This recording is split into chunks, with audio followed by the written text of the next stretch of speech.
Hundreds of flights delayed in Russia as the result of drone threats. Russians seem to feel the cost of war, at least in being able to fly freely.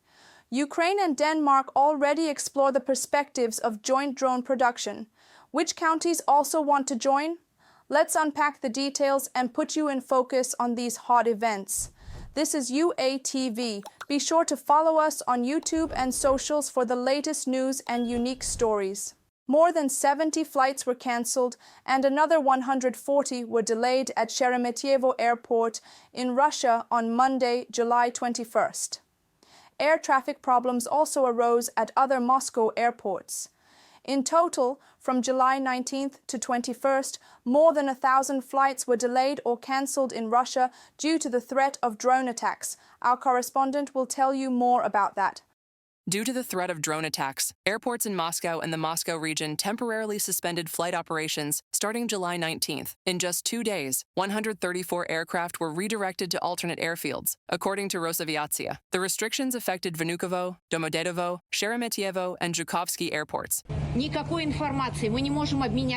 No information whatsoever. We can't exchange tickets. My Istanbul-Venice tickets are gone. 3 tickets. Now they're demanding an additional $980 per ticket. What's going on? There should at least be some information. The so-called Cover plan was introduced at Moscow's Sheremetyevo, Domodedovo, and Vnukovo airports due to the threat of drones. Passengers were warned to prepare for lengthy delays.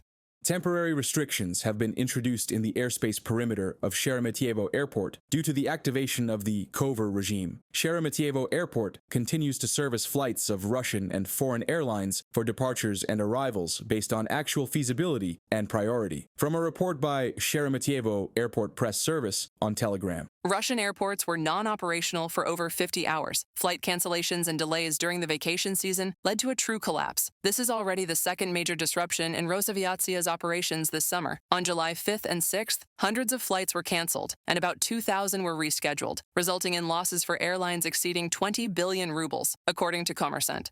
The cost of a flight delay, over 15 minutes, for a B737 is estimated at approximately 1.5 million rubles, excluding passenger service costs. Diverting one aircraft to an alternate airfield costs about 1.5 to 2 million rubles. To accurately assess the damage from airport closures due to drone attacks, one must also consider passengers' losses from missing connecting flights and final destinations, lost revenue for taxi services, and losses in other related sectors. Dmitry Datsukov, aviation expert from a publication by the Moscow Times. Rosaviatsia is not yet considering compensating airlines for losses due to flight delays and cancellations, stated Dmitry Yadrov, head of the Federal Air Transport Agency. The Russian aviation industry is already facing numerous problems. Since the start of Russia's full-scale invasion of Ukraine, the industry has been rapidly deteriorating due to sanctions. The aggressor state is losing aircraft one after another and cannot replenish the losses.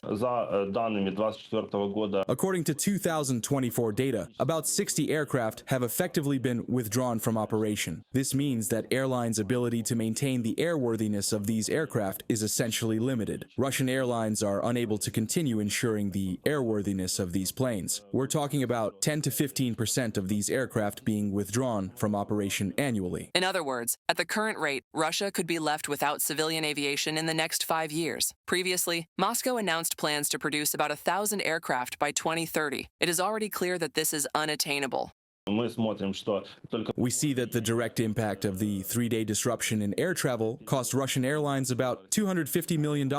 In general, aviation is calculated such that every dollar earned in aviation directly from air travel generates $3 to $5 in related economic sectors. If we say that Russia lost $250 million in the aviation market alone, then it lost no less than $500 to $750 million in related economic sectors over these 3 days. Even aircraft that have not yet been built are becoming more expensive. Planes that the Kremlin promised to mass produce have not only failed to enter serial production, but have also significantly increased in price. For instance, the MC-21 now costs 3 billion rubles more than in 2023. The Il-114-300 has risen in price by more than 1 billion, and now costs over 2.5 billion rubles. Reported by Natalia Husak, Volodymyr Shtenhelov, UATV News.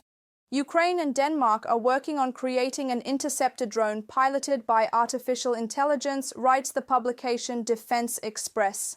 The partners are seeking to develop a reliable system for intercepting Russian drones capable of identifying, tracking, and autonomously neutralizing a wide range of aerial threats, from FPV drones and quadcopters like the Mavic to reconnaissance and long-range UAVs. The companies have not yet disclosed specific details of the project. It is only known that the Danish company will provide advanced sensor technologies and situational awareness systems. My colleagues will provide us all with more detail on the matter.